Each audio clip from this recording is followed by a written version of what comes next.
Cube Radio. Salut, c'est Charles Dran avec l'équipe dans 5 minutes. On s'intéresse aux sciences, à l'histoire et à l'actualité. Aujourd'hui, on parle de la vie sur Terre. Depuis de nombreuses années, les recherches identifient partout sur la planète de nouvelles espèces, un peu tous les jours.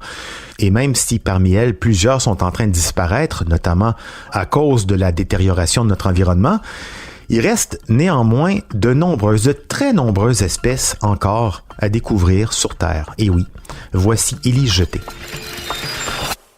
On estime que plus de 80% des êtres vivants sur Terre n'ont pas encore été découverts.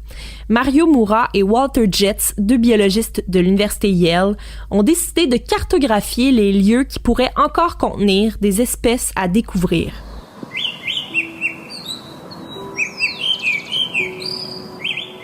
Yale avait publié il y a une dizaine d'années la Map of Life, ou la carte de la vie. C'était une base de données mondiale qui permettait de voir la répartition des espèces connues à travers la planète. Maintenant, si la Map of Life était l'équivalent de la liste d'épicerie de tout ce qu'on a déjà mangé, le nouveau projet est un peu l'équivalent de faire une liste d'épicerie de tout ce qu'il est possible de manger mais qu'on n'a jamais mangé. Assez ambitieux comme projet.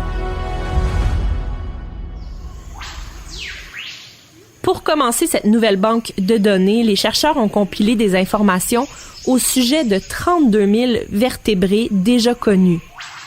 On a noté leur emplacement, leur zone de répartition géographique, la date de leur découverte, leur taille, la température à laquelle ils vivent, la densité de population de chaque espèce et plusieurs autres informations. Leur analyse leur a permis d'extrapoler pour déterminer où est-ce que les 4 principaux groupes de vertébrés sont les plus susceptibles d'être identifiés. Walter Jetz est professeur d'écologie et de biologie évolutive à Yale et c'est lui qui a dirigé le projet Map of Life. I think the very worst that humanity could do is if we were to lose species unknowingly. Selon lui, au rythme actuel des changements environnementaux dans le monde, c'est certain que de nombreuses espèces vont disparaître avant que nous ayons appris leur existence et que nous ayons eu la chance d'envisager une façon de les préserver. We need to be thinking about as we talk about species and not preventing future generations, our children, their children, future generations from. Pour lui, cette ignorance-là est inexcusable et il pense qu'on a un devoir par rapport aux générations futures, combler rapidement ces lacunes dans les connaissances. La nouvelle carte des espèces non découvertes a été publiée le 22 mars dans la revue Nature Ecology and Evolution. On peut la consulter en ligne. Mario Mura est l'auteur principal sur ce projet de recherche. C'est un ancien associé postdoctoral de Yale dans le laboratoire de Walter Jetz et maintenant il est professeur à l'Université fédérale de Paraíba au Brésil. Avec cette recherche sur les espèces qu'on ne connaît pas encore, son but c'était vraiment de s'éloigner de la question « Combien existe-t-il d'espèces non découvertes ?»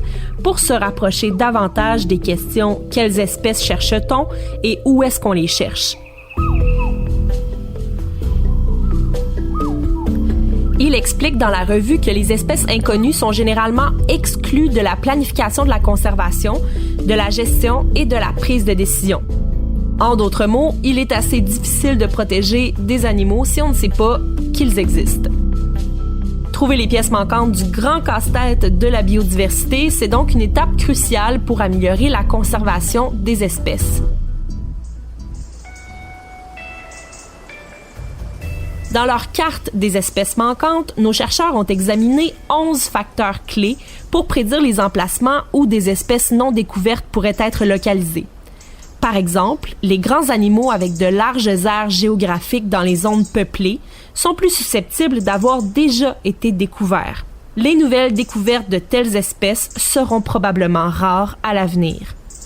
Cependant, les animaux plus petits avec des aires de répartition limitées qui vivent dans des régions plus inaccessibles sont plus susceptibles de nous avoir échappé jusqu'à maintenant. D'une espèce à l'autre, donc, les chances de découverte ne sont pas égales. Par exemple, l'émeu, qui est un grand oiseau en Australie, a été découvert en 1790, peu de temps après qu'on ait commencé à faire des descriptions taxonomiques d'espèces. Par contre, la petite espèce de grenouille insaisissable Brachycephalus guarani n'a été découverte au Brésil qu'en 2012. On peut donc déduire que d'autres amphibiens de ce type restent à trouver. L'étude soutient que le Brésil, l'Indonésie, Madagascar et la Colombie détiennent les plus grandes opportunités d'identification de nouvelles espèces. Les espèces non identifiées d'amphibiens et de reptiles sont les plus susceptibles de se retrouver dans les régions néotropicales. Moura et Jets se sont également concentrés sur une autre variable, le nombre de taxonomistes qui les recherchent. Il faudrait inévitablement augmenter le financement des équipes de taxonomistes pour qu'on puisse trouver les espèces non découvertes. Walter Jets et ses collègues ont prévu étendre leur carte de la vie non découverte aux espèces végétales, marines et invertébrées dans les années à venir. Ces informations aideront les gouvernements et les institutions scientifiques à concentrer leurs efforts à la bonne place. Oui, parce que ça va arriver, mais ce serait bête un peu, mais ça va arriver de découvrir des espèces disparues, je sais pas moi, en 2014. On s'en mordrait les doigts, hein? D'autant que la biodiversité, c'est important d'un point de vue très pragmatique. Peut-être il existe en ce moment même dans le vivant des plantes, des insectes, une sorte de limace, je sais pas, une chauve-souris menacée, mais qui pourrait nous aider à développer un médicament, nous aider à comprendre un phénomène qu'on saisit mal ou nous inspirer, comme dans bien des cas, dans le design d'une technologie. En plus, comme Élise le racontait, si on n'est même pas capable de connaître la vie qui bat autour de nous, comment peut-on espérer la protéger, nous y compris? Merci, Élise Jeté, c'était en 5 minutes.